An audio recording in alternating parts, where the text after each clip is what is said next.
Alors, donc vous avez compris que nous sommes au Sénégal aujourd'hui et notre invité est un Sénégalais, donc le coordinateur du parti de Atepa Goudiaby. Il s'appelle Aboubakar Benjeloum Ben. C'est lui aujourd'hui notre invité à l'émission à vous de convaincre. Donc, M. Rocarolin, je crois qu'aujourd'hui, l'émission va au Sénégal. Alors, en direct du Sénégal, bien entendu, M. Karasoli. En direct du Sénégal, nous allons recevoir un monsieur connu de tous les Sénégalais, d'ici et d'ailleurs, et qui va nous parler du programme de M. Atepa, un grand monsieur en Afrique, connu aussi de tous les Africains, dans le domaine de la construction, bien entendu. Tout à fait, un architecte ingénieur international donc, qui se lance aujourd'hui dans la politique. Donc son représentant en Europe ici va nous dire tout sur Atepa, son programme et puis aussi ses alliances. Et je crois qu'il est temps d'aller nous chercher l'invité, M. Rocarolin. Merci beaucoup.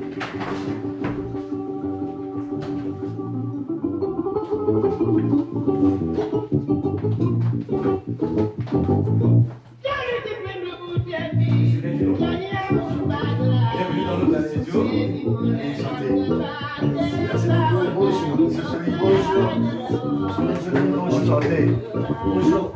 Alors, M. Benjeloum, bonjour. Donc, vous êtes en direct Afrique Nouvelle Map Cadevox. Oui. Et vous êtes donc l'invité de l'émission À vous de convaincre. Et j'espère que vous allez aujourd'hui convaincre des Sénégalais, beaucoup de Sénégalais qui vous regardent aujourd'hui, les internautes, et puis également le magazine Afrique Nouvelle Map. Alors, donc... Je vous remercie, M. Soli, de l'invitation. Et puis, j'espère que je serai à la hauteur de l'attente de vos internautes et de vos téléspectateurs. Très bien. Alors, donc, on va rapidement vous présenter donc, à nos téléspectateurs. Donc, vous êtes M. Aboubakar Benjeloum. Vous êtes issu de la société civile, ancien président de l'association Diaspora Pluriel. Vous êtes donc un acteur majeur de la société civile sénégalaise en Europe. Et vous avez été titulaire de la liste de la coalition conduite par le PDS lors des législatives 2017. Vous soutenez maintenant donc, le candidat Atepa. Eh bien, d'abord, avant de vous poser ma toute première question, est-ce que vous pouvez, il y a quelque chose à ajouter à votre palmarès qui est quand même long, hein? En fait, ce n'est pas une histoire de palmarès. Disons que ma présence dans la diaspora sénégalaise et dans la diaspora tout court en France ne se résume pas seulement au mouvement Diaspora Pluriel, à cette association dont j'ai participé à sa mise en place et à sa création. J'ai été le premier président. Mais disons qu'il y a beaucoup de choses. D'abord, j'ai été membre de la FERM, la Fédération des étudiants d'Afrique noire, ce qui est très important, qu'on oublie aujourd'hui et qui a été un cadre de travail, d'échange entre les intellectuels africains très important. J'ai été membre de l'ASF, l'Association des étudiants sénégalais en France. J'ai participé aux Assises nationales dont j'ai été le rapporteur sur les questions de la diaspora, notamment. J'ai participé à la Maison des étudiants d'Afrique de l'Ouest qui composait 7 nationalités, une maison qui appartenait aux étudiants et qu'on a dirigée ici pendant des années, compte tenu que les États africains nous avaient bloqué au plan financier les ressources. etc., etc. Donc je veux dire, ma présence ici, elle est multiple, mais ce qui est sûr, j'ai toujours été dans une constance, j'ai jamais été dans un parti politique, j'ai toujours été associatif et dans les mouvements citoyens. Très bien. Donc, aujourd'hui, je rappelle à nos internautes que vous pouvez lui poser vos questions en direct et nous lui transmettrons. Il va essayer de vous répondre, donc, monsieur Benjeloun. Et donc, ma première question, pourquoi vous avez soutenu Pierre Goudiaby Atepa? Pourquoi lui? Parce que alors qu'il y a beaucoup d'hommes politiques qui vous ont sollicité et vous avez donc finalement choisi Atepa. Pourquoi? D'abord, il faut dire une chose, moi je suis partisan de la troisième voie. La troisième voie veut dire aujourd'hui, on n'est pas pour la première, qui sont les partis politiques, qui ont toujours été présents. Je ne suis pas pour la deuxième, puisque je l'ai testé et je me suis rendu compte que ça n'a rien donné, à savoir une société civile aseptisée qui fait des programmes, qui donne des analyses et qui les donne aux politiques pour qu'ils les appliquent. Et la plupart du temps, ils ne les appliquent pas. Qu'est-ce qu'ils font? Ils nous donnent un fauteuil ministériel ou quelque part et on se tait. Et comme ça, ils ont gagné comment on appelle ça, notre silence en nous donnant un portefeuille. Bon, moi, je pense que ça ne marche plus. Et donc, la troisième voie, c'est quoi? C'est de dire aujourd'hui, même si on n'est pas dans un parti politique, parce que je ne crois pas aux partis politiques, parce que les partis politiques, pour l'essentiel, sont des lieux de prise du pouvoir. C'est des conglomérats de gens qui se rencontrent, qui prennent le pouvoir. Ils ne sont même pas unifiés sur une démarche de pouvoir, une démarche de direction du pays, mais ils sont unifiés sur comment prendre le pouvoir. Donc c'est un appareil. Et donc moi, je pense que tout en n'étant pas dans un parti politique, on a le droit de participer à la vie politique de chez nous. Et donc je crois que les intellectuels aujourd'hui doivent s'intéresser des questions politiques. Et cette troisième voie, c'est une société civile qui participe effectivement à l'édification politique du Sénégal sans être dans un parti politique. C'est pour cela d'ailleurs que j'ai participé aux dernières élections législatives dans le cadre d'une coalition avec les libéraux, dont le PDS. Et dans cette coalition, nous avons eu une avancée fondamentale que beaucoup de gens oublient, c'est que pour la première fois dans l'histoire politique sénégalaise, ce sont les gens de la diaspora qui ont choisi leurs propres représentants. Oui. Ce ne sont pas les partis politiques qui nous l'ont imposé comme ça se faisait toujours. Parce que si les partis politiques devaient l'imposer, je n'aurais jamais été dans la liste puisque moi, je n'appartiens à aucun parti politique. Et donc, ils ont accepté d'associer des mouvements citoyens à l'intérieur de leur liste. Et donc, j'ai été nommé, parce que ça s'est fait de façon démocratique, j'ai été élu pour participer effectivement au nom de la société civile et des mouvements citoyens. Oui, alors, donc, est-ce que vous pouvez nous parler donc, de votre candidat avant de commencer à parler de son programme? Parce qu'il a un programme quand même assez riche hein, et très innovant. Et donc, c'est qui Pierre Goudiaby Atepa? Parce que les Africains, dans leur grande majorité, le connaissent comme homme d'affaires, architecte, ingénieur, mais un homme politique, très peu le connaissent. Alors, je vais répondre à votre question en même temps par rapport à celle que vous m'avez posée tantôt tout à l'heure. Là, je n'ai pas répondu clairement. Je soutiens le président Pierre Atepa Goudiaby pour deux raisons. La première, ce n'est pas un homme politique. Aujourd'hui, depuis nos indépendances, nous utilisons comme président de la République des hommes politiques qui ont fait que de la politique. Et aujourd'hui, nous avons besoin d'industrialiser notre pays par rapport aux nouvelles ressources qu'on a trouvées, par rapport à la problématique des, comment on appelle ça, de l'énergie qui n'est pas réglée, par rapport à un certain nombre de choses qui sont fondamentales, qui, je pense, aujourd'hui, les politiques ne sont pas en mesure de le résoudre. Premièrement, Pierre Atepa Goudiaby, c'est un capitaine d'industrie. C'est quelqu'un qui a réussi partout dans le monde, il est connu. D'ailleurs, il est plus connu dans le monde qu'au Sénégal. Si vous allez au Ghana, vous demandez qui est Pierre Atepa Goudiaby, on connaît. Vous allez au Sénégal, dans certains lieux, on ne le connaît pas. Donc c'est quelqu'un qui a mis en place des entreprises, c'est un capitaine d'industrie qui a dirigé. Quand il parle de l'emploi, il sait ce qu'il dit, avec le nombre d'emplois qu'il a créés dans le monde. Et en plus, il est dans une économie très diversifiée, il est dans le pétrole, dans les antiques, au niveau de l'agrobusiness, etc., etc. Et en même temps, il est architecte, connu mondialement sur ça. Donc aujourd'hui, pourquoi je le soutiens? Parce que je pense qu'aujourd'hui, l'idée, c'est que nous avons besoin de capitaines d'industrie, de gens capables d'industrialiser le Sénégal pour nous sortir de la pauvreté. Parce que tant que nous ne serons pas industrialisés, tant que nous ne pouvons pas répondre à la demande d'emploi des Sénégalais, nous serons un pays pauvre et les Sénégalais ne s'en sortiront pas. Donc, qui parle d'emploi dit aujourd'hui, donnez cela à des gens qui savent faire mieux que nous. Le deuxième élément, c'est quelqu'un qui a 71 ans. Il va faire à peine un mandat de 5 ans parce que la Constitution ne lui permettra pas d'en faire plus. Il n'a pas de parti politique. c'est un mouvement citoyen. Il aujourd'hui se référencie à la troisième voie, même si peut-être qu'on n'a pas tout le contenu d'égal à égal entre lui et moi, mais pour l'essentiel, nous sommes en phase. Donc il n'a pas de parti politique, il n'a qu'un mouvement. Il va au pouvoir pendant 5 ans pour apporter son savoir-faire et apporter au Sénégal ce que le Sénégal lui a donné. Et tantôt, je lui disais, Président, vous avez réussi dans la vie. Vous avez réussi dans la vie parce que vous avez aujourd'hui mis à l'abri du besoin votre famille. Vous avez mis à l'abri du besoin tout votre entourage. Vous avez réalisé tout ce dont vous voulez. Aujourd'hui, vous pouvez terminer tranquillement en roue libre, en vous occupant effectivement de vos filles, de vos neveux, de vos petits-fils, etc. etc. Et personne ne viendra vous embêter. Mais pourquoi vous voulez rentrer dans la haine aujourd'hui? Parce que, Président, moi je vais vous le dire, parce qu'aujourd'hui, vous avez envie de réussir votre vie. Quelqu'un qui a réussi dans la vie n'a pas réussi sa vie. Et aujourd'hui, il veut réussir sa vie. Alors réussir sa vie, c'est quoi? C'est donner à son peuple, donner à son pays ce qu'il lui a donné. Il veut le rendre. Il veut travailler aujourd'hui pour son peuple et il veut donner 5 ans de travail, son expérience. Il a assez conseillé tous les présidents de la République qui se sont succédés depuis 5 ans. Oui, il avait conseillé le président Wade. Senghor, Abdou Diouf, Wade.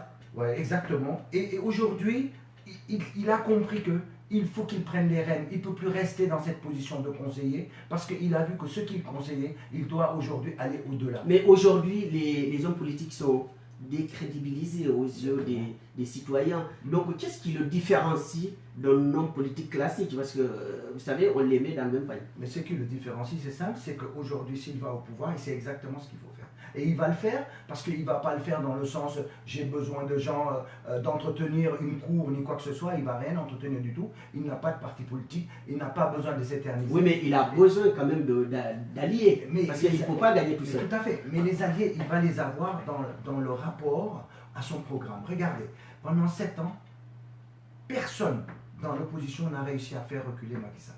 Personne, le président Macky Sall. Il n'y a que lui qui l'a fait au mois de novembre passé. Pourquoi?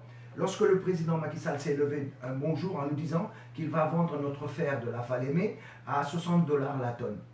Il s'est levé, il a convoqué la presse, il a déposé un dossier qu'il a remis à toutes les personnes de la presse en leur disant aujourd'hui, moi, Pierre Atepa Goudiaby, si je vends ce fer-là, je le vends à 600 $ la tonne.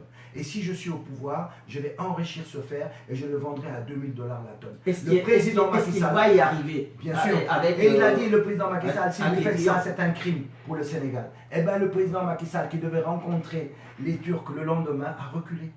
Il n'a pas vendu. Oui. Voilà. Donc notre fer, il est encore dans la montagne de la Falémé. Il est là à attendre que nous arrivons pour le gérer. Donc je veux vous dire par là, c'est comme ça qu'il va gagner les gens.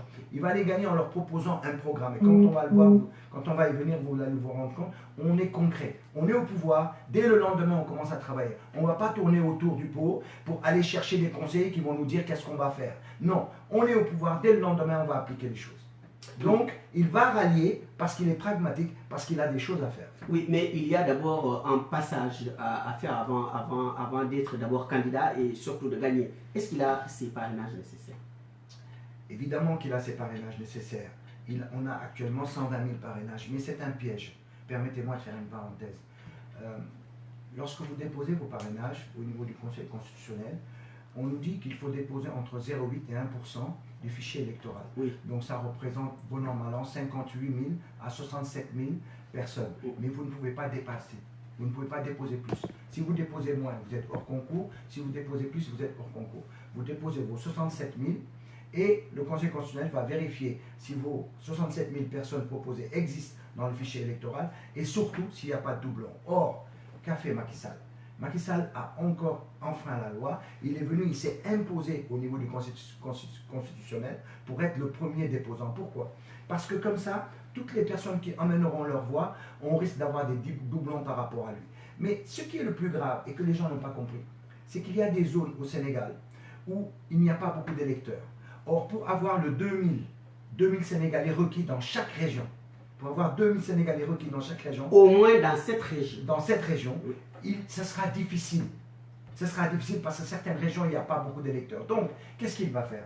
Comme il est le premier déposant, il va acheter ces zones-là. Il va mettre par exemple 40 000 personnes au niveau de ces listes. Et nous, quand on va arriver avec nos 2000 personnes au niveau de ces zones où il n'y a pas beaucoup d'électeurs, on va retrouver des doublons. Et comme c'est le premier, on va le lui accorder et nous, on va nous les refuser, on va nous demander d'apporter d'autres parrainages. Et donc, ça veut dire que le piège, il est là, il sera difficile à contourner, mais on va se battre. Parce que notre bulletin de naissance, il ne sera pas donné par Macky Sall. Nous participerons et ce n'est pas lui qui va accepter avec qui il va combattre. Il va combattre avec toutes les personnes qui ont envie de s'opposer à lui, qui ont des projets et qui ont une ambition pour notre pays. Le Sénégal ne lui appartient pas, nous ne lui permettrons pas cela. C'est pour ça, non seulement nous avons les parrainages, mais tous les plans ourdis par Macky Sall, nous les combattrons et sur le terrain. Rocha, donc il est rentré dans le vif du sujet, très combatif. Tout à fait. Monsieur Benjeloum est rentré dans le vif du sujet, il a planté les décors, Kara. Par contre, je voulais rappeler ici par rapport au programme du candidat. Vous avez proposé, si vous arrivez aux affaires, 18 membres au gouvernement, pas plus de 20, ce qui est très ambitieux. Donc vous ralliez du côté des pays francophones, si on doit suivre l'actualité. Ensuite, plus de caisses noires gérées par un seul homme. Et zéro corruption, diminuer les prérogatives trop importantes du président, c'est-à-dire le voyage dans les classes d'affaires, là vous allez nous le décrire, diminuer, en fait, donc donner plus de poids aux législatifs, suppression des structures qui ne servent qu'à caser les copains et copines, et au conseil de communication et télécommunication, au conseil économique et social, passer de la gabégie de 14 régions à 7 régions. C'est ça que mon confrère Kara disait tout à l'heure. Pourquoi Voilà, donc pourquoi avant de répondre à cette question, déjà, on va... Justement, pourquoi cette région sur 14 et quelles sont les régions que vous voulez supprimer et quelles sont celles que vous voulez garder? Mais tout simplement, on va revenir aux 7 régions qu'il y avait avant.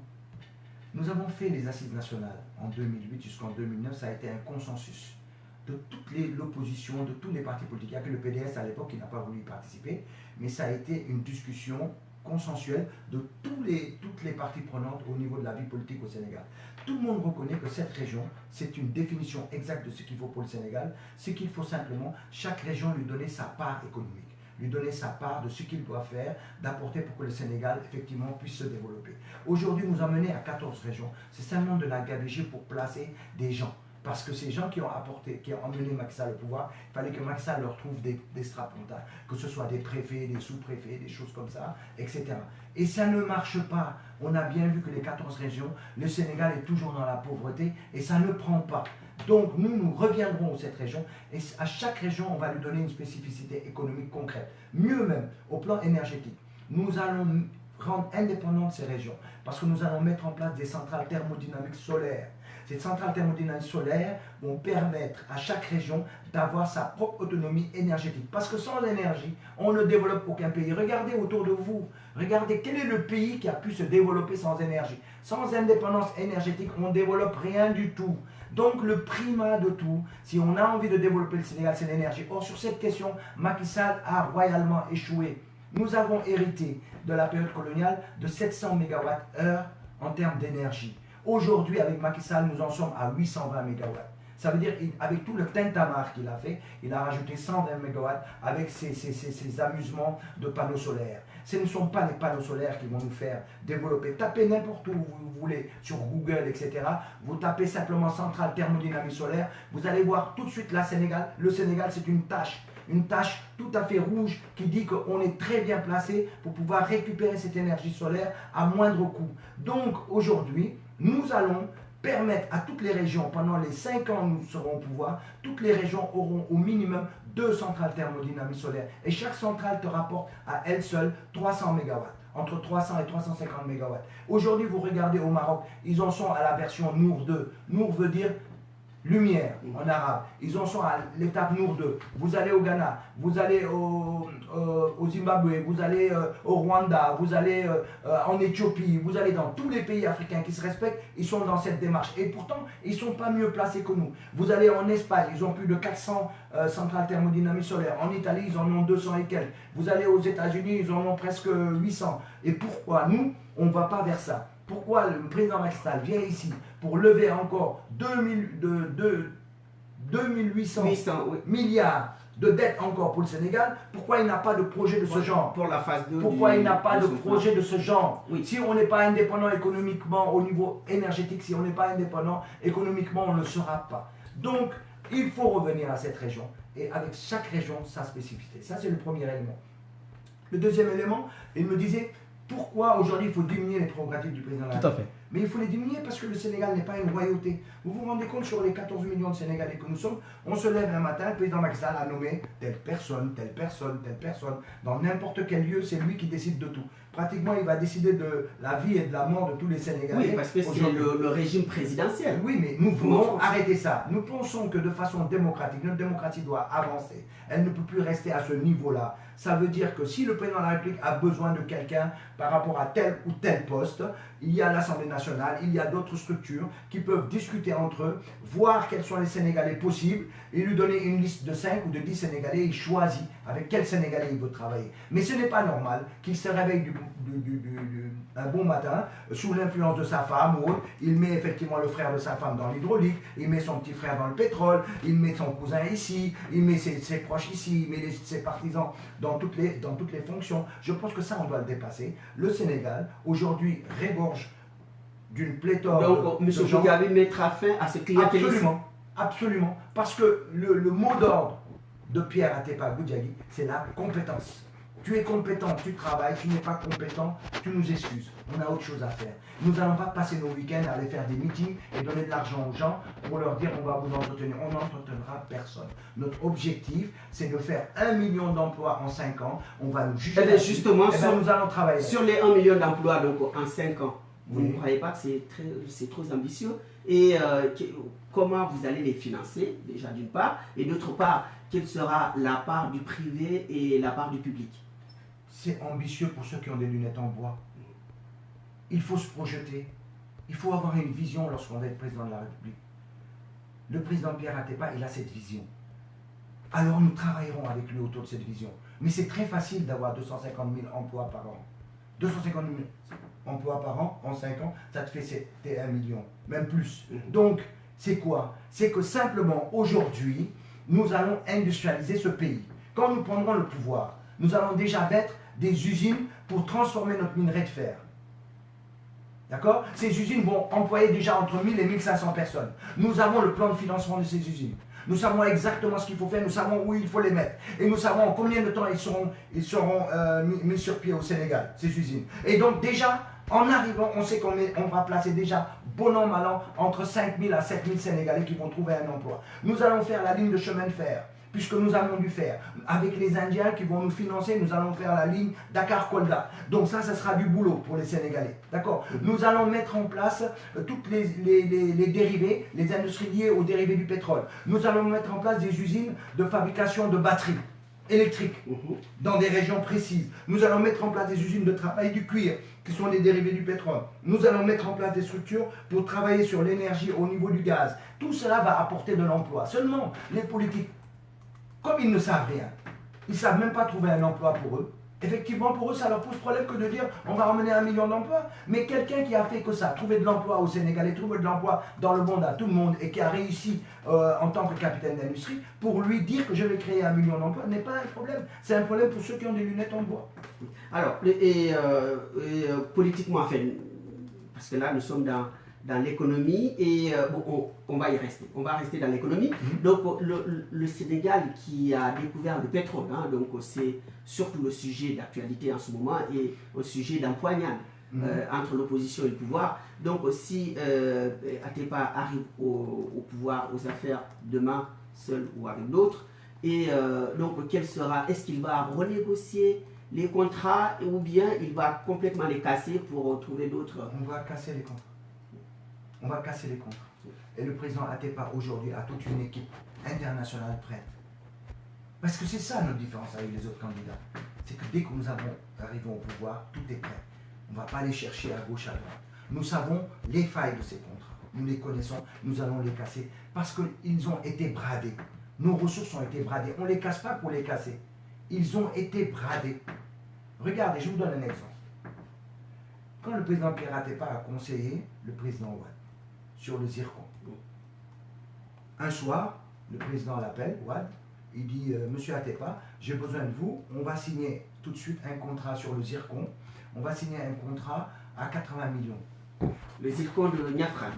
Il leur a dit mais vous êtes malade, président. Il lui a dit comment ça, 80 millions? Il lui a dit mais non. je vous emmène moi 1 milliard. Un client à 1 milliard. 1 milliard. Sans aucun problème. Sans aucun problème. Il l'a convoqué tout de suite, il est arrivé. Une semaine après, le président Apeda lui a emmené la personne qu'il fallait. Ça veut dire quoi? Ça veut dire que nos hommes politiques ne connaissent pas la valeur de nos ressources. Parce qu'ils n'y sont pas. Bah, mais ils le sont président là. Macky Sall connaît le pétrole, c'est il un ne connaît ingénieur. rien du tout. Le président Macky Sall a toujours été, il n'a jamais trouvé un emploi pour quelqu'un, il n'a jamais employé quelqu'un, il a toujours été un employé de l'État. Donc il a toujours utilisé des structures de l'État. Donc c'est tout. Voilà. Donc il n'a aucune connaissance autre que de travailler au sein de l'État. Ces choses-là sont des choses liées à des capitaines d'industrie qui savent ce que c'est, qui savent comment vendre, qui savent... Si Macky Sall le savait, pourquoi il veut vendre notre fer aux Turcs à 60 $ la tonne, alors que ça coûte bon an mal an, vous tapez tout de suite le fer, on vous dit c'est 600 $ la tonne. Comment ça se fait qu'ils veuillent le vendre à ce prix-là? Comment ça se fait qu'ils donnent des choses aux Marocains de façon gratuite alors que nous pouvons le faire? Comment ça se fait que l'aéroport qui était prêt à 80%, il va le donner aux Turcs qui le terminent pour faire la peinture, ramener les petites choses, et il leur donne 35 ans pour gérer notre aéroport, alors que l'aéroport était terminé financièrement par le Sénégal et par le président Abdoulaye Wade. Et il l'a donné aux Turcs. Comment ça se fait que Air Sénégal, qu'on va mettre en place, on met un Français à la tête? C'est parce que c'est un complexé. Et le président Atepa dit que les hommes politiques qui nous gèrent sont des complexés. Non seulement ils ne comprennent pas, ils ne connaissent pas nos ressources, ils ne savent pas les exploiter au maximum de nos intérêts, mais en plus ils sont complexés. Donc on ne peut plus leur faire confiance. Et donc on cassera les contrats.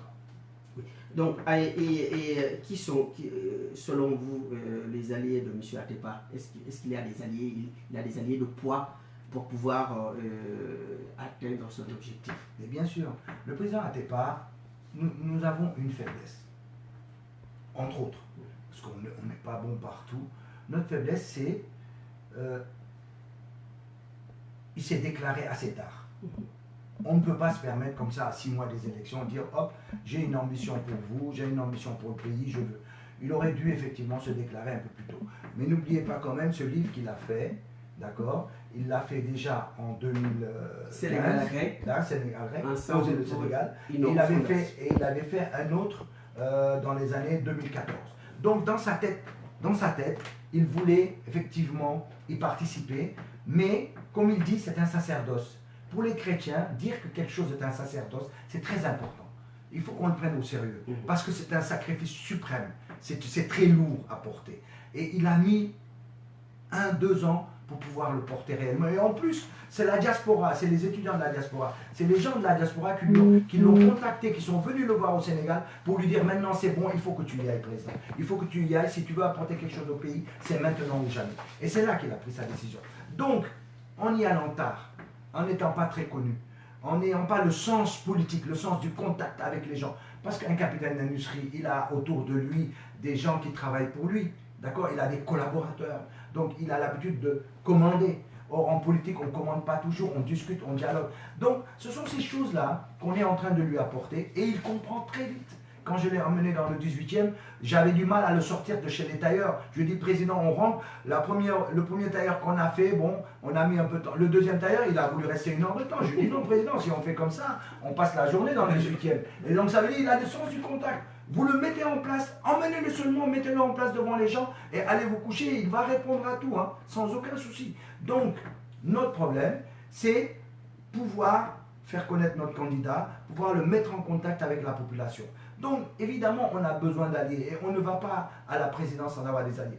Nous avons dit, et il l'a dit pas plus tard que hier à la réunion de toute l'opposition, que lui, il fait le pari de soutenir celui d'entre nous qui est devant pour aller au second tour battre Macky Sall. Ah, j'allais vous poser cette question. Alors, il l'a dit clairement hier, il l'a déclaré clairement devant toute l'opposition. Il s'est levé, il a dit à l'opposition. Donc, il apportera son soutien à celui qui sera placé devant lui. Il l'a dit. Mais en même temps, il a dit à tout le monde, regroupons-nous autour de nos projets. Nous avons un projet au niveau du mouvement Sénégal Rec, nous avons un projet clair, net et précis. On ne peut pas être bon partout. On sait qu'on a des faiblesses dans certains domaines, mais que ces gens-là viennent s'unifier avec nous. C'est pour ça que tout notre travail, c'est de gagner effectivement d'abord, dans un premier temps, tous les indépendants qui veulent y aller. Donc nous continuons à travailler en coulisses avec tout le monde parce qu'on pense qu'il faut tendre la main. Et c'est quelqu'un qui tend la main très facilement parce qu'il n'a aucun a priori. Il n'a pas de gens à placer. Il est ouvert, tu viens, tu veux participer, ok, apporte ta pierre, on y va ensemble et on va discuter comment pouvoir mettre en place une dynamique pour notre pays. Oui, et il y a des questions des internautes, Roca? Pour le moment, les gens se connectent. Je n'ai pas encore de questions en tant que telles, mais par contre, des félicitations par rapport à l'intervention de M. Benjeloum, donc, et aussi par rapport à l'initiative entreprise par Afrique Nouvelle, Cadivox. Donc, on pourrait éventuellement, quand M. Benjeloum parle de sacerdoce des chrétiens, je vois même dans le programme du président Atepa le dialogue islamo-chrétien, et une réalité toujours aussi visible au Sénégal. Est-ce que vous pouvez développer qu'est-ce qu'il en pense par rapport à cette thématique? Ben, c'est très marrant parce que des gens nous disent, mais attendez là, le président Atepa il est chrétien et c'est pratiquement celui qui construit le plus de mausolées au Sénégal. Là où il va, il propose de construire des mausolées à toutes les communautés.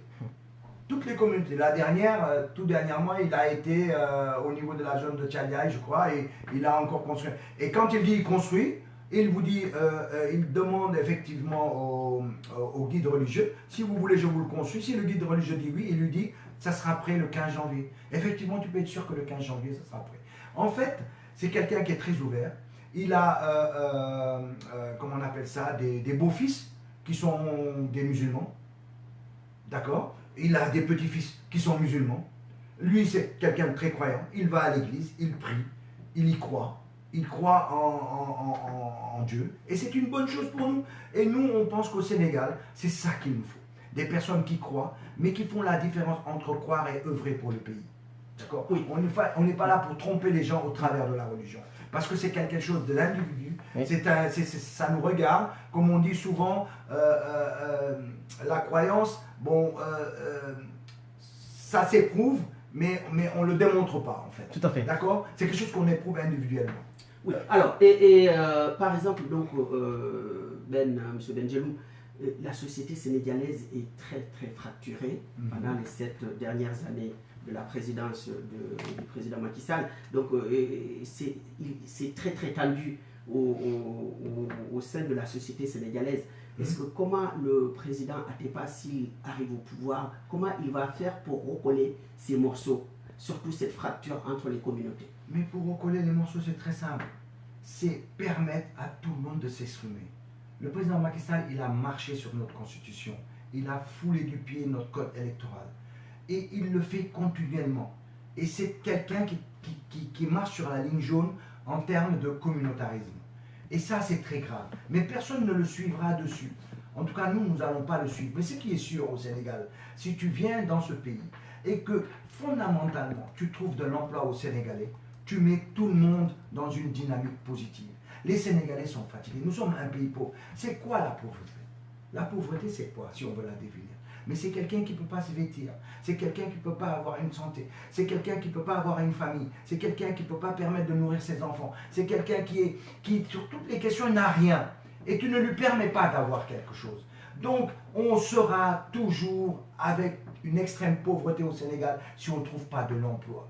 Donc, notre principal mot, c'est l'emploi. Trouver de l'emploi aux Sénégalais. Et vous allez voir qu'on n'achètera plus leur conscience. Et vous allez voir que le Sénégalais pourra réfléchir de lui-même et donner son avis. Et qu'il ne va pas être payé 5 000 francs CFA ou 10 000 pour assister au meeting des gens assis comme une statuette. C'est ça le problème. Donc, notre dynamique aujourd'hui, cette cassure qui existe, elle est fondamentalement liée à la pauvreté. Et c'est ça qu'il faut résoudre. Vous voyez par exemple, quand je vous parle de la question de l'énergie, sans énergie, on ne peut pas industrialiser. Et si on n'industrialise pas, il n'y a pas d'emploi. L'État ne peut pas embaucher les gens. L'État n'est pas fait pour embaucher les Sénégalais. L'État est fait pour autre chose. Donc, vous prenez par exemple un Sénégalais qui paye sa facture d'électricité. 70 000 CFA. Nous avons fait le calcul sur lui. Ce Sénégalais qui paye 70 000 CFA en coupant son frigo ou bien son congélateur dans la journée pour économiser un peu d'électricité, vous savez bien ce que c'est, d'accord, au détriment de notre santé parce que les aliments qui sont à l'intérieur ne sont pas bien congelés, eh bien, ce Sénégalais-là, il va payer seulement 7 000 francs CFA si on met en place des centrales thermodynamiques solaires. Il va passer de 70 000 à 7 000. Le restant de cet argent, il va pouvoir se vêtir, s'occuper de sa famille, se divertir, faire ce qu'il veut. Exactement. Et ça va réunifier les gens. Parce que les Sénégalais aujourd'hui, il y a des exclus. Et la majorité du peuple aujourd'hui est exclue. C'est pour ça que notre démarche, c'est une démarche de dire il faut trouver de l'emploi aux Sénégalais et on ne va pas le faire autrement qu'industrialiser notre pays. Aucun pays ne pourra se développer sans industrialisation. Et nous allons le réussir sur lui parce qu'aujourd'hui, nous avons des ressources, nous avons aujourd'hui du gaz. Avec ce gaz-là, nous avons de l'énergie qui nous attend. On va pouvoir transformer tous les matières premières de toute la sous-région. Toute la sous-région, on va pouvoir le transformer. Et on va pouvoir travailler ensemble. D'accord? Les ports qui sont des ports d'importation vont être des ports d'exportation. Nous n'allons plus accepter de recevoir toute la marchandise de la Chine qui arrive sans aucun partage technologique. Aujourd'hui, nous sommes plus à travailler avec les Indiens parce que les Indiens acceptent, eux, de nous apporter effectivement le savoir-faire sur place et de fabriquer sur place, ce qui n'est pas le cas des Chinois. Nous allons aujourd'hui construire la tour la plus grande d'Afrique de l'Ouest, c'est-à-dire où on va faire que du NTIC. On va faire effectivement tout ce qui est traitement des données dans le monde, au niveau des serveurs dans le monde, etc. Pendant que les gens dorment, nous travaillerons pour le faire. Et ce savoir-faire, nous allons le faire avec les Indiens sur place au Sénégal. Donc je veux vous dire par là, la société sénégalaise, elle est surtout fatiguée dans l'extrême pauvreté. La fracture fondamentale, c'est la pauvreté. Et nous allons le résoudre. Nous n'allons pas suivre le président Macky Sall dans sa démarche ethniciste, dans sa démarche communautariste. Nous n'allons pas le faire parce que ça, c'est mettre le feu au pays. Et nous n'allons pas le faire. Oui, alors donc je rappelle aux téléspectateurs que vous pouvez aussi participer à l'émission en composant le numéro 06 05 60 30 48. Je répète 06 05 60 30 48 pour pouvoir poser vos questions ou bien via Messenger. Donc vous pouvez aussi nous envoyer des messages et nous allons les transmettre à l'invité. Alors donc M. Benjeloum, donc le parrainage donc, qui a été si décrié par l'opposition, si Atepa arrive au pouvoir, il va le supprimer ou il va le garder? Nous sommes pour une démocratie avancée. Ça veut dire qu'il est anormal. Il est anormal de bloquer des candidatures sur une base. Il faut qu'ils aient des parrains. C'est le projet qui doit primer. Maintenant, le revers de la médaille, on ne peut pas avoir un candidat qui est issu que d'une seule zone au Sénégal. Il faut que cette personne soit connue un peu partout. Donc, il y a une forme d'alchimie à faire, mais cette alchimie se fait dans la concordance. C'est-à-dire qu'au Sénégal, depuis 1992, les gens sont d'accord. Nous avons mis en place un code électoral. Il y a eu des morts pour faire ce code électoral. Mais depuis 1992, personne ne le touche parce qu'on sait que tout le monde est d'accord, toutes les parties prenantes. Or, depuis que Macky Sall est au pouvoir, il le touche comme il veut. Donc, il a changé notre code électoral en y insérant ce qu'il veut. C'est ça qui est grave. Ce n'est pas même le fait du parrainage, c'est de toucher à notre code électoral. Alors, je vais vous donner 2 ou 3 points pour que vous voyez ce qu'il fait. Le premier point, il dit qu'aujourd'hui, on ne peut pas être candidat si on n'est pas électeur. Et il l'a fait pour bloquer Karim Wade. Oui. Pourquoi? Il a dit, alors que normalement, tout Sénégalais, mais si on n'est pas inscrit sur la liste électorale, pour s'inscrire sur la liste électorale, on ne peut pas voter, on ne peut pas être candidat. Mais pour s'inscrire sur la liste électorale, c'est pendant les périodes de révision des listes. Oui. Et c'est ce que Karim Wade a fait. Mais le fait de dire aujourd'hui, ne peut s'inscrire ou bien ne peut être candidat que quelqu'un qui est sur la liste électorale, donc comme lui, il l'a bloqué pour qu'il ne soit pas sur la liste électorale, ça veut dire qu'il ne peut pas être candidat. C'est ça le stratagème. Mais il s'est inscrit sur la liste électorale au Qatar pendant la période de la révision. Son dossier n'est pas tourné. Aujourd'hui, vous avez le nombre de gens qui vont au consulat avec le récépissé. J'arrête pas de leur dire, le récépissé ne veut pas dire que vous êtes sur la liste Oui, électorale. justement, donc il y a beaucoup de gens qui n'ont pas reçu leur carte d'électeur. Donc qu'est-ce que vous pensez en tant qu'acteur? Je vais y revenir tout de suite. Je vais y revenir. Je finis juste. Donc vous voyez que c'est un stratégie. La deuxième chose, il a coupé la carte d'identité avec la carte d'électeur. Or, dans le code électoral, il est dit clairement, on ne touche pas aux cartes d'électeur sans que toutes les parties prenantes ne soient assises autour de la table. Aujourd'hui, vous, moi, n'importe qui n'est pas au consulat, il est en train de distribuer les cartes d'identité, cartes d'électeur. Il n'y a personne pour contrôler cela. Il fait ce qu'il veut, il dit qu'il va déposer les cartes d'électeur. En fait, il est en train d'emmener les cartes d'électeur dans son électorat. Les autres n'ont pas leur carte d'électeur. Donc ça veut dire, une fois de plus, il a vicié le code électoral qui dit que, qui parle de carte d'électeur, dit que toutes les parties prenantes doivent être là. Alors, nous avons dit que dans le cadre où, comme celui-là, il n'y a pas effectivement, il n'y a pas de commission administrative ouverte parce que c'est 45 jours avant les élections, la loi dit qu'on met en place un comité électoral. Ce comité électoral, nous allons tous les jours au consulat, on est rejeté. Il nous refuse en tant que mandataire. Moi qui suis mandataire du président Pierre Atepa Goudiaby, je suis rejeté au consulat. Oui, mais des fois il y a de la violence là-bas aussi. Mais la violence, qu'est-ce qu'il entretient? C'est facile de parler de violence, M. Souli. La violence, elle est entretenue par ce consul. Pourquoi elle est entretenue par ce consul? Et je vais répondre à votre question. Quand vous venez tous les jours pour récupérer votre carte d'identité, vous prenez un jour de travail, vous arrivez, vous présentez votre récépissé, on vous dit « Ah, votre carte n'est pas là, revenez demain ». Revenez dans 15 jours, vous revenez une deuxième fois, vous revenez une troisième fois. Et à chaque fois, ce gars avec un sourire malin te dit vous revenez dans une semaine. Et soi-disant, lui, il n'y a aucun problème. À un moment donné, tu vas péter les plombs ou pas?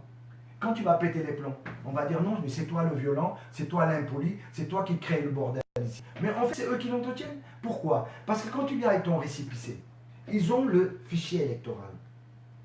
Il est de l'ordre de 68 000 à 69 000. 58 000 à 59 000 ici en France. D'accord? Quand tu viens, tu m'emmènes ton récépissé, je suis capable de te dire tout de suite si tu es inscrit sur la liste électorale.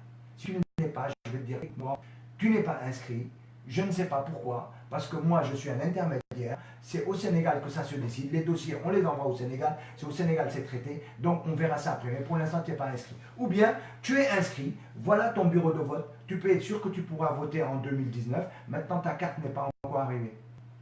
Et donne-nous ton téléphone pour qu'on puisse te contacter, ou donne-nous ton adresse pour que dès que ta carte arrive, tu n'auras plus besoin de bouger, on va te le faire, etc. etc. Ou bien créer un outil sur le site internet, sur le site du consulat, et de dire carrément, quand vous tapez votre nom, prénom, date de naissance, on vous dit tout de suite si vous êtes inscrit sur la liste électorale. Ce petit travail-là, n'importe qui peut le faire, mais ils ne font pas ce travail de base et qui font qu'il y a de la violence, il y a de l'énervement. Aujourd'hui, vous allez au commissariat du 16e arrondissement, si vous voyez le nombre de plaintes de Sénégalais et de Sénégalaises vis-à-vis des gendarmes, vis-à-vis du consul. Il n'y a que ça. Je vous invite à aller au commissariat quelque chose, du 16e. Des bagarres au sein du consulat. Il n'y a que ça. Il n'y a que ça parce que maintenant, ils ont même engagé des lutteurs. Ils ont même engagé des lutteurs. L'autre fois, on s'était mis devant l'ambassade du Sénégal pour s'opposer effectivement à la présence de Macky Sall. J'ai reçu des coups de parapluie. Il a fallu que le service de sécurité m'extirpe. Sinon, j'aurais passé une bonne fête. Hein. On m'aurait fait ma fête ce jour-là. On m'a extirpé. Non seulement on m'a extirpé, mais on m'a piqué ma casquette. Et le président de la République a montré ma casquette devant ses militants en disant on l'a le trophée. Vous vous rendez compte d'un président de la République qui se rabaisse à ce point-là? Ça veut dire que lui, il n'est pas dans une dynamique de diriger les Sénégalais. Il est dans une dynamique de destruction. Il est dans une démarche communautariste. Alors, donc, et maintenant, Roca, vous avez donc... Alors là, je suis juste en train de recevoir beaucoup de félicitations de nos internautes. Pas de questions, donc les gens sont à l'écoute. Et j'aimerais bien continuer par rapport aux 14 régions qui ne répondent à aucune logique économique, sinon qu'au taré qui nous gouverne. 2 centrales thermodynamiques solaires, soit 600 MW par heure, dans chaque région qui aura la fonction économique qui lui correspond. Pour rappel, la Sénélec, à ce jour, c'est 700 MW par heure pour vous dire. Comme le disait tout tantôt Karasoli, comment vous allez financer tous ces programmes? Est-ce que c'est le PDG Atepa lui-même qui va sortir l'argent de sa poche, vu qu'il a réussi une partie de sa vie pour faire réussir les Sénégalais? D'abord, le Sénégal a des ressources. Vous savez, le pétrole, quand on le trouve, on ne va pas l'avoir tout de suite. Le pétrole, on l'a su qu'on a du pétrole dans les années 2011-2012. Or, en général, quand on a du pétrole, il faut une dizaine d'années pour sa mise en œuvre. Parce qu'une fois qu'on a découvert le pétrole quelque part, on se rend compte effectivement que c'est exploitable. Il faut trouver dans cette nappe-là, quel est le point qu'on va prendre en premier ou bien quels sont les points. Et une fois qu'on les a trouvés, qu'on les a calculés, combien ça va faire, on va maintenant travailler sur la plateforme pour pouvoir récupérer ce pétrole. Les plateformes ne sont construites qu'en Chine, nulle part ailleurs. En Chine et en Corée, nulle part ailleurs. Donc la plateforme, il faut la commander, etc. Mais quand tu as un État qui ne participe pas aux frais de découverte du pétrole, puisque c'est des personnes... L'exploration. L'exploration. Ce sont des pionniers qui viennent, qui mettent leur argent. Ils trouvent, ils négocient avec l'État pour exploiter le pétrole, ils ne trouvent pas, c'est eux qui perdent leur argent. Mais une fois qu'on a trouvé et qu'il faut exploiter, c'est là que l'État commence à participer. Parce que pour pouvoir faire sortir le pétrole de terre, le Sénégal participe. Or, il y a tellement de sommes importantes, faramineuses à engager, que par exemple, ne serait-ce que le Sénégal, par exemple, peut mettre en péril tout son investissement sur le plan de l'éducation ou de la santé si on veut participer à part égale avec les investisseurs. Parce qu'on n'a pas cet argent. Oui. Donc c'est pour dire que nous avons aujourd'hui une part d'argent qui va rentrer.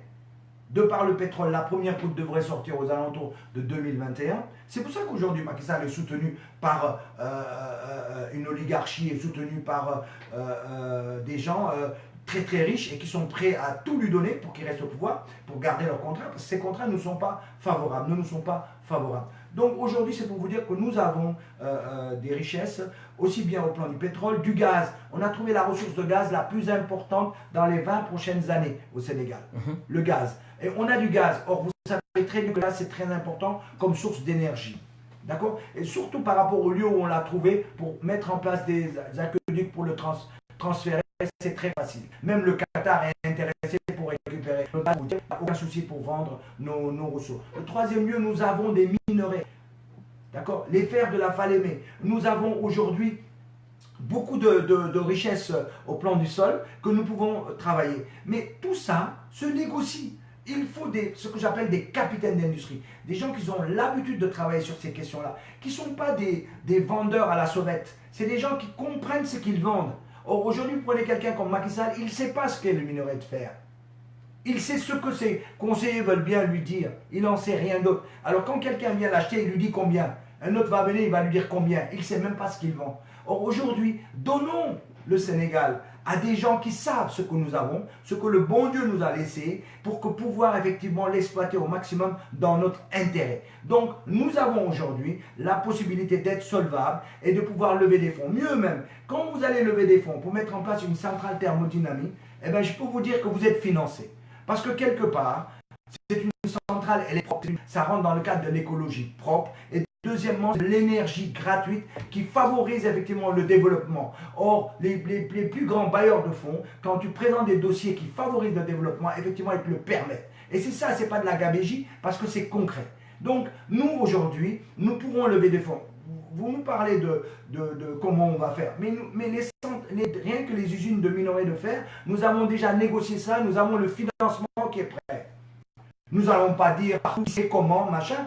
Laissez-nous arriver au pouvoir quand même. Mais nous avons une vision pour cela. Et ça, c'est déjà prêt, c'est ficelé. Nous avons ficelé la problématique de la tour, la plus grande tour d'Afrique de l'Ouest, qui va faire du NTIC, ça c'est ficelé. Nous avons ficelé la possibilité de construire des rails de chemin de fer. Nous avons ficelé effectivement le train qui va faire Dakar-Kolda au même prix que le TER qu'il nous a fait pour faire 35 km qui n'arrive même pas jusqu'à l'aéroport, qui soi-disant va être un train rapide qui s'arrête, je ne sais pas, plus de 30 fois. Vous voyez ce que je veux dire? C'est une différence d'approche. L'autoroute qu'il a créée. Cette différence au niveau de temps. L'autoroute qu'il a créée, oui. Ila Touba, une autoroute qu'on n'utilise que pour des cérémonies religieuses. Nous avons décidé de l'utiliser dans le cadre de notre projet. Parce que nous avons utilisé le port de Kaolack pour en faire un port où on va pouvoir pouvoir acheminer notre minerai. Donc cette autoroute-là, on va essayer de le rentabiliser. Vous voyez, c'est dans cette dynamique-là que nous travaillons, mais pas autre chose. Est-ce que M. Boudiaby, par exemple, parce qu'en ce moment, il y a des alliances tout azimuts, les Sénégalais restent particulièrement dubitatifs et il n'a confiance quasiment à aucun candidat parce qu'il y a des surprises de taille. Et c'est celle de Abdoulaye Baldé. Est-ce qu'un jour, on ne va pas entendre comme M. Pierre Boudiaby s'est rallié à Macky Sall pour pouvoir obtenir un poste voulez-vous qu'il se rallie de ministre plus tard? Soli, qu'est-ce qu'il vous faut de plus? Voilà une personne qui dit si j'accepte de rentrer dans l'arène, c'est parce que j'estime que les gens présents qui sont dans l'arène ne sont pas bons pour le pays aujourd'hui. J'ai la prétention d'apporter plus pour mon pays. Voilà quelqu'un qui dit ça. Deuxième chose, il dit les élections seront transparentes, démocratiques ou ne seront pas. Ou ne seront pas. Ça veut dire qu'il est prêt à se battre avec l'opposition pour que les élections soient transparentes, démocratiques. Troisième élément, il l'a dit tout dernièrement, hier, il a dit à l'opposition, prenons ici l'engagement. Il a dit, moi je me lève, moi Pierre Atepa Goudiaby, je prends l'engagement devant vous que je soutiendrai n'importe quelle personne d'entre nous arrivant en premier pour le second tour. Mais il a pris l'engagement de le faire et il invite les autres à prendre le même engagement. D'accord? Il a un programme verrouillé. Comment voulez-vous que cette personne-là rejoigne le président Macky Sall? En plus, je suis avec lui. Vous savez très bien que depuis que je suis présent en France, je n'ai jamais été dans la politique. Jamais. Oui. Et j'y ai été invité à plusieurs refuses. J'ai refusé parce que je ne suis pas le petit perroquet du coin. Quand j'y vais, il faut qu'on soit dans une dynamique solidaire. Je ne peux pas me permettre de dire, moi je gère bien mon côté, les autres font n'importe quoi du pays. Je serai très gêné. Et le jour où je vais ouvrir ma bouche, on va me virer du gouvernement parce que je n'aurais pas été solidaire. Donc aujourd'hui, si je suis avec effectivement le président Pierre Atepa Goudiaby, c'est qu'il m'a certifié dans n'importe quel cas de figure. Dans n'importe quel cas de figure. On ne rejoindra pas le président Macky Sall. Donc le camp présidentiel. Alors, donc maintenant, parlons du financement de la campagne électorale. Parce qu'il y a énormément de candidats au Sénégal et très peu sont capables, ont quand même un trésor de guerre. C'est-à-dire financer une campagne électorale, ça a un coût partout. Est-ce que M. Boudiaby s'est préparé à ça, à cette campagne financièrement, je parle. Mais moi, je vais vous dire. Chaque fois que je lui ai présenté un budget, il m'a rigolé au nez. Il m'a dit, Ben, si tu iras nulle part avec ça, je lui ai dit, président, j'ai besoin de ça. Vous me donnez ça. Si ce n'est pas suffisant, je reviendrai vous demander. Mais pour l'instant, le projet que je vous ai dit, c'est ça. Si vous me le financez, et celui, vous savez très bien que je pense comme ça. Moi. Oui, oui, bien sûr, bien sûr. Je travaille par projet. Oui. Je lui remets un projet, il me le finance. Je travaille sur ce projet-là. Si j'ai un autre projet, je lui redemande. Je ne suis pas une valise d'argent, je n'ai pas besoin de mallette d'argent. Dieu merci, je gagne bien ma vie, je vis bien avec ma famille. Ce n'est pas l'argent qui m'anime, sinon depuis longtemps j'aurais été dans les pouvoirs. Mais je pense qu'il faut de l'argent pour faire de la politique. Et je pense qu'aujourd'hui, le président Pierre Atepa Goudiaby n'a rien à envier en termes de richesse au président Macky Sall. Il n'y a aucun souci. L'argent qu'il faudra, il le mettra en place. Et je pense qu'au Sénégal, personne ne s'est plaint. Chaque fois que quelqu'un a eu besoin de quelque chose, il l'a mis sur la table. Voilà. Monsieur Roca. Cara, alors là, il nous reste moins de 10 minutes pour arriver à terme de cette émission.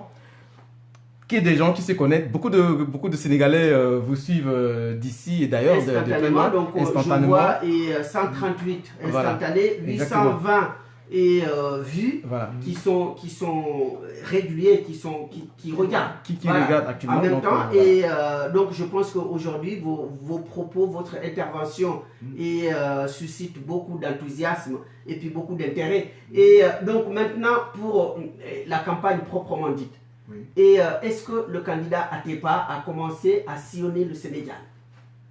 Voilà. Bon, ça c'est une bonne question, pas pour la fuir que je dis ça. Il est évident, si le président Pierre Atepa Goudiaby veut l'investiture au Sénégal, il faut qu'il aille vers les Sénégalais. On ne peut pas faire autrement. Il faut qu'il aille vers les Sénégalais. Et bien c'est tout le travail que nous sommes en train de mettre en place. Parce que nous sommes pris très tard pour la question des parrainages. Oui. Nous sommes pris très tard, mais néanmoins, il sera présent, je peux vous assurer, qu'il fera tout le Sénégal. Toutes les 14 régions du Il Sénégal. les fera.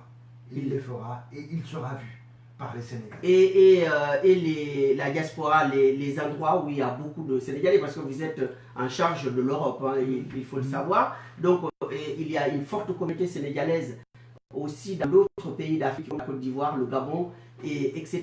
Est-ce que dans ces zones-là aussi, il aura suffisamment de temps pour pouvoir y aller? Aux États-Unis. Il ne pourra pas aller partout. Mais États-Unis, le pays qu'il connaît très bien. Regardez, mais oui, mais il a été, d'ailleurs c'est la diaspora canadienne qui pour l'essentiel l'a propulsé pour qu'il soit président, qu'il se présente à la présidentielle. Donc, il est venu plusieurs fois en France. Le problème, c'est que chaque fois qu'il venait, on n'a pas su l'emmener vers les Sénégalais. Dès que je l'ai rejoint, je lui ai dit, Président, moi je vous rencontre plus dans vos hôtels luxueux. C'est très bien parce qu'il nous reçoit dans des hôtels luxueux, mais c'est son argent. Et tous les gens mangent bien, il nous reçoit, on discute carte sur table, il n'y a aucun souci. Mais les Sénégalais ne sont pas au niveau de ces hôtels, il faut qu'il aille vers eux. Et donc quand je l'ai pris, nous sommes partis, nous avons passé un week-end où chaque fois pour se restaurer, on rentrait dans un restaurant rapidement lambda pour prendre un sandwich et continuer. Eh bien, il a fait ce travail-là. Et il m'a dit, moi, c'est ce que je veux qu'on me fasse. Eh bien, il faut que les gens qui sont autour de lui au Sénégal fassent la même chose avec lui. Par contre, il ne pourra pas faire pour tout le monde. Il a été au Maroc, on a eu 900 parrainages au Maroc.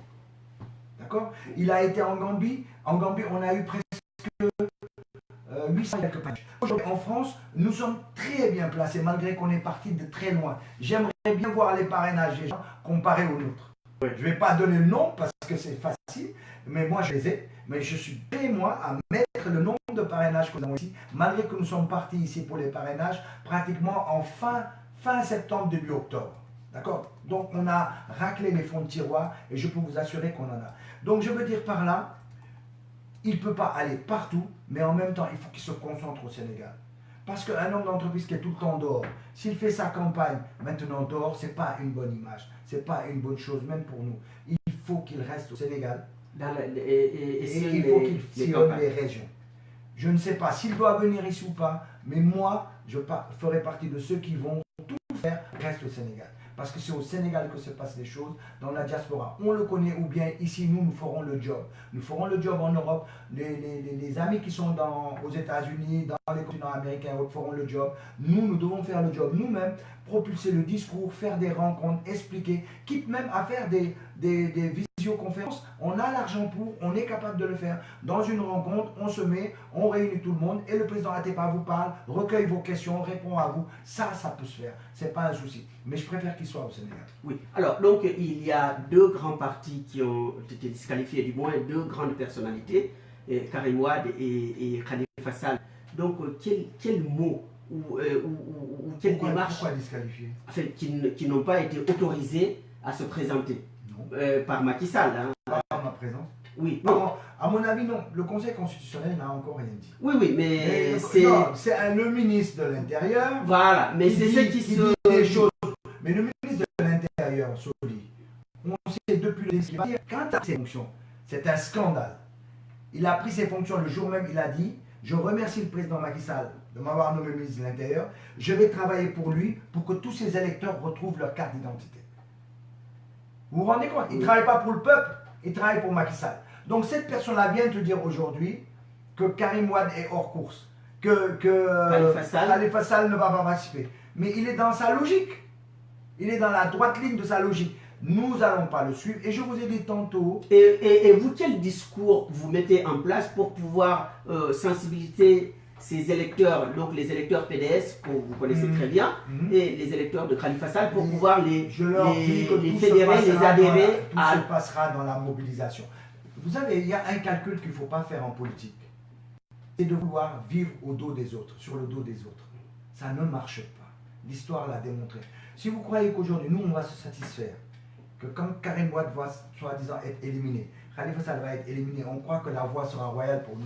Eh bien non, c'est Macky Sall qui gagne. Pourquoi c'est Macky Sall qui gagne? Je vais vous le dire. Macky Sall, son projet c'est quoi? C'est faire en sorte, malgré que nous soyons presque 7 millions d'électeurs, nous sommes à 6 800 000 électeurs, faire en sorte que seulement entre 3 et 3,5 millions de Sénégalais se déplacent pour voter. Pourquoi?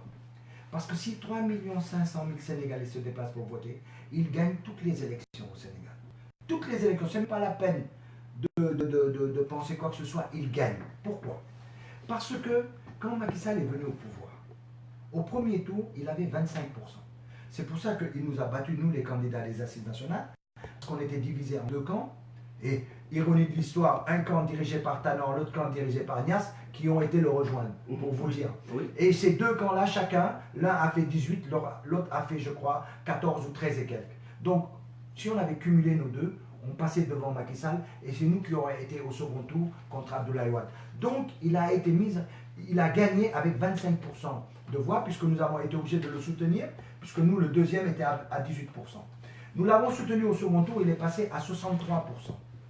Donc, le véritable électorat de Macky Sall tourne autour de 25% de 4 millions de votants en 2012. Si vous rajoutez à cela les bourses qu'il a mis en place, il a donné des bourses à des Sénégalais, des familles les plus pauvres, sans aucun retour. Ce qu'on appelle les bourses familiales. Et chaque famille a à peu près 4 enfants. Il a donné ça à 300 000 familles. Ces 300 000 familles, si vous partez du principe qu'ils sont votants avec leurs enfants, ça lui rapporte à peu près 1 million de votants. Ces 1 million plus ces 25% qu'il avait en 2012 lui donne un électorat tournant autour de 2 millions de personnes. Donc si vous partez avec des votants à 3,5 millions, il gagne tout le monde, il bat tout le monde. Donc son objectif c'est quoi? S'il élimine Karim Wade, s'il élimine Khalifa, mais les militants, les sympathisants de Karim et de Khalifa ne se retrouvent pas nécessairement derrière Pierre Atepa, ne se retrouvent pas nécessairement derrière d'autres candidats, donc ils n'iront pas voter. Et qui gagne dans ça? C'est-à-dire que nous aurons un minimum de gens qui iront voter, nous aurons un maximum de gens qui n'iront pas voter. Et ça arrange Macky Sall. C'est pour ça que je dis, nous sommes solidaires. Nous sommes solidaires. Donc Sonko n'est pas votre opposant, mais c'est plutôt Macky Sall, votre opposant résolu. Exactement. Nous allons nous opposer à Macky Sall. Et aujourd'hui, on soutiendra tous les candidats. Parce que tous les candidats qui iront aux élections, c'est une force pour nous. Parce que tous les gens là vont voter et on ne va pas atteindre les 3 millions, on va dépasser les 3,5 millions que Macky Sall veut nous ramener, nous réduire. Donc c'est pour ça que ce plan-là, il faut le battre. Et pour le battre, il faut que tout le monde participe aux élections. Et la meilleure manière de gagner les voix des électeurs de Karim Wade et de Khalifa, c'est d'être sincère vis-à-vis d'eux. Et de montrer que le terrain, on y sera avec eux pour nous battre. Et que ce n'est pas à Macky Sall de décider avec qui il va s'opposer pour la présidentielle. C'est au peuple sénégalais de décider, ce n'est pas à Macky Sall de décider ses adversaires. C'est la loi, c'est le code électoral. Donc nous serons sur le terrain pour nous opposer. C'est pour ça que le Sénégal va vers des jours sombres. Les choses ne se passent pas aussi facilement. Les gens nous disent oui, mais c'est la loi. Mais non, ce n'est pas la loi. C'est Macky Sall qui marche sur notre loi. Je vais vous donner un autre exemple. Macky Sall, il a créé des bureaux de vote ici à Mantes-la-Jolie, à Nantes, à Creil, à Orléans, à Mulhouse. Ces bureaux de vote, nous sommes d'accord qu'il les crée. Parce que ces bureaux de vote sont représentatifs de regroupements de Sénégalais. Ce n'est pas la peine qu'ils se déplacent de Nantes jusqu'à Paris pour voter. Ils peuvent voter à Nantes. C'est évident pour ça. L'article 52 du Code électoral dit que si tu veux changer de bureau de vote, tu viens devant la commission électorale, devant la commission administrative et tu déposes ta carte d'identité, tu dis « Moi, Benjeloun, je veux changer de bureau de vote. » Et on change ton bureau de vote à ce niveau-là. Donc, ça n'a pas été fait. Il n'a pas le droit de le faire au plan informatique.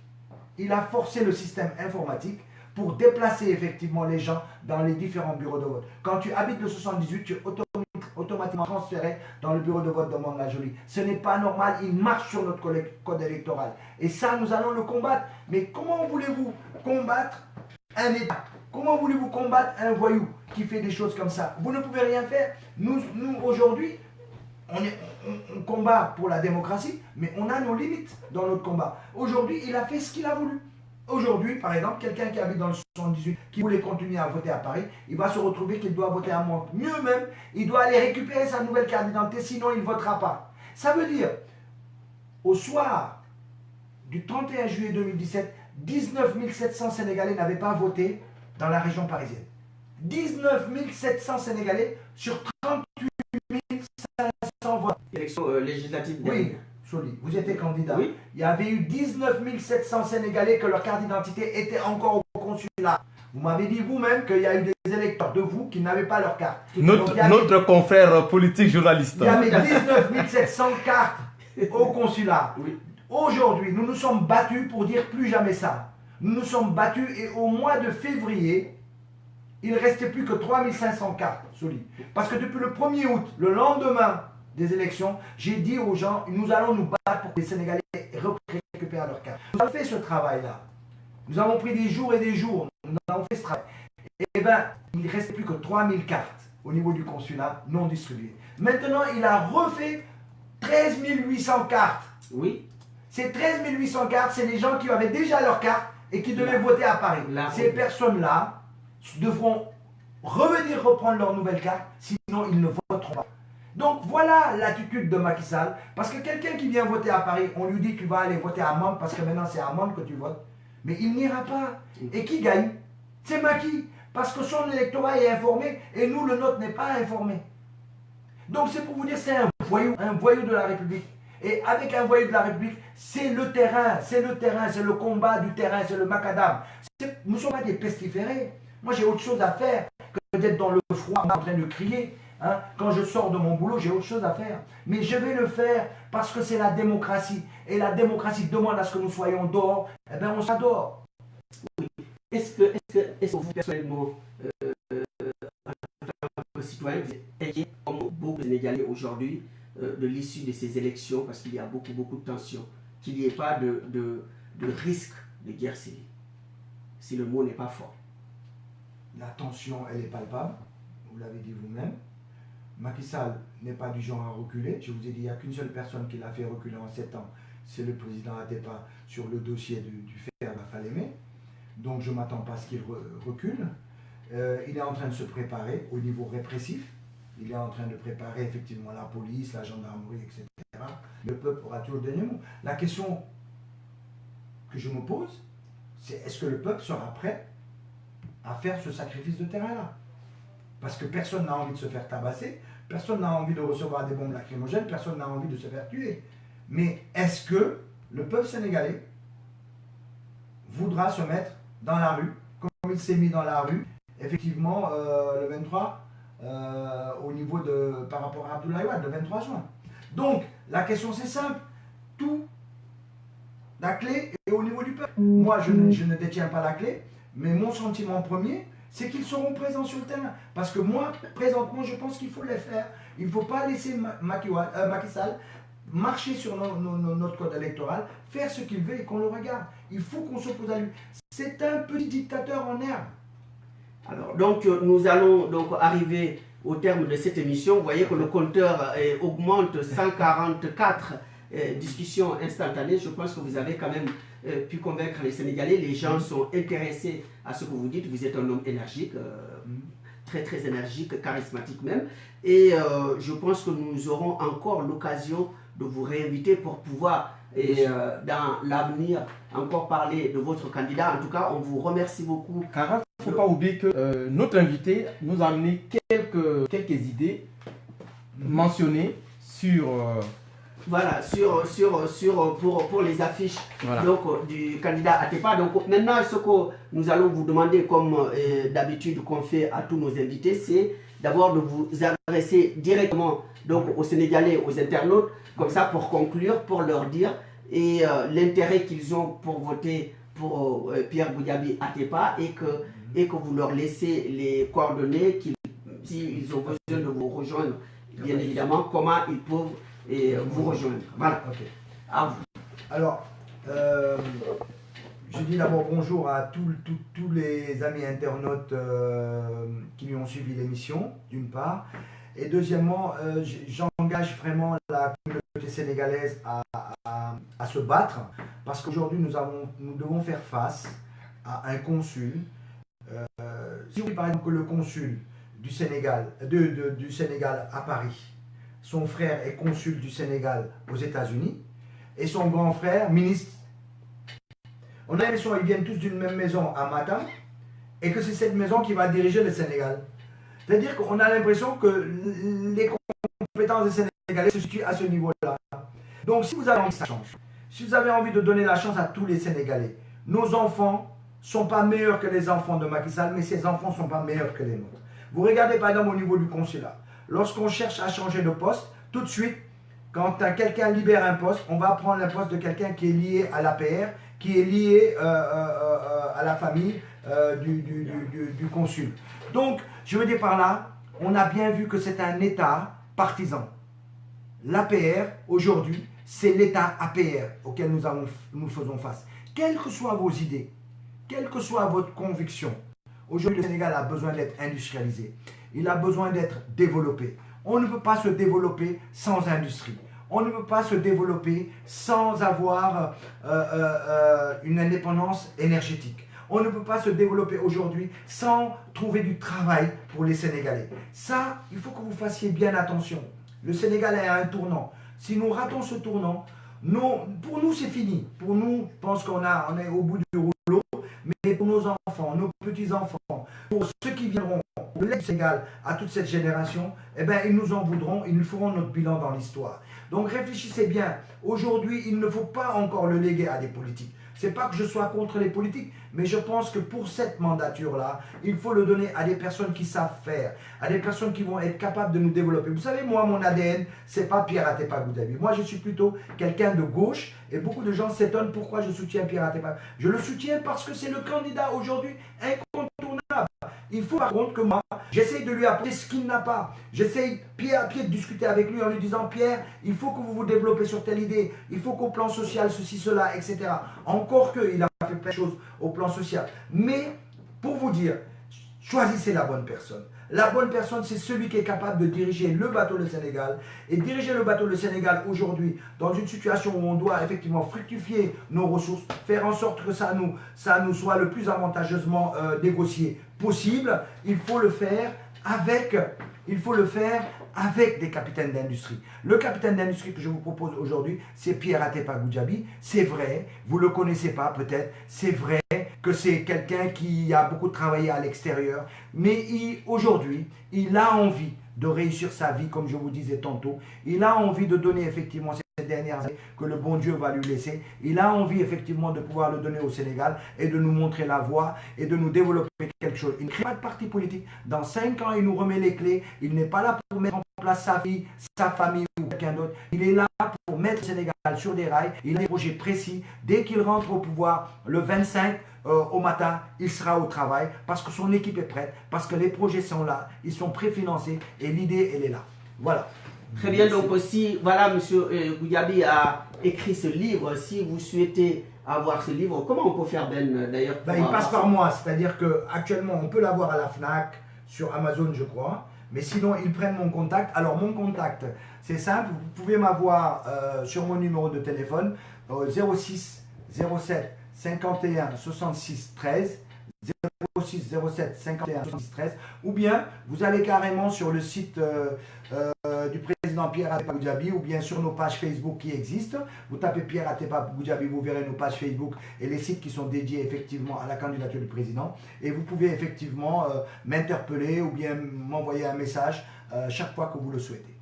Très bien, Roca, je pense que ça a été complet. Donc l'invité a donné donc satisfaction parce qu'il a expliqué en long, en large et de travers et donc le projet de son candidat Pierre Atepa Goudiaby, donc comme vous le savez, un capitaine d'industrie qui se lance aujourd'hui en politique. Alors donc je vous demande aujourd'hui donc qu'on retourne encore au Sénégal avec la musique sénégalaise et Monsieur Benjeloum, nous vous remercions donc d'avoir accepté cette invitation. Aujourd'hui, je pense que vous avez éclairci les internautes et ils ont quand même aujourd'hui beaucoup appris sur votre candidat et ils ont beaucoup appris aussi sur vous-même, que ce soit au niveau sénégalais et au niveau de la diaspora. Et nous vous remercions, donc vous êtes chez vous et vous pouvez revenir à tout moment pour pouvoir dialoguer avec les Sénégalais.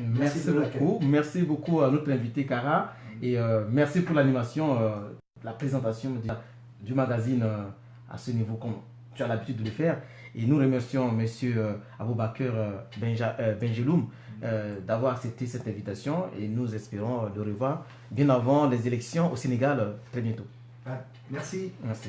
Allez, on repart avec La musique. Kabou Histoire. Yes. Donc, je crois que vous aimez bien la Kora. Oui, exactement. Ça a bercé toute mon enfance. Voilà. Donc, sur votre demande, on vous a mis la Kora, donc, qui est quand même l'instrument africain. Et le plus connu pour voilà. Donc, ça, c'est la musique des guerriers. Et je crois que Ça me correspond. vous êtes un guerrier.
Reste qu'à remercier tous les internautes. Nous allons mettre un terme à Voilà, nous remercions les internautes donc, d'avoir participé à cette émission. Donc aujourd'hui, je pense que vous avez bien aimé l'intervention de M. Benjeloum, donc un orateur, un très très bon orateur. Hein.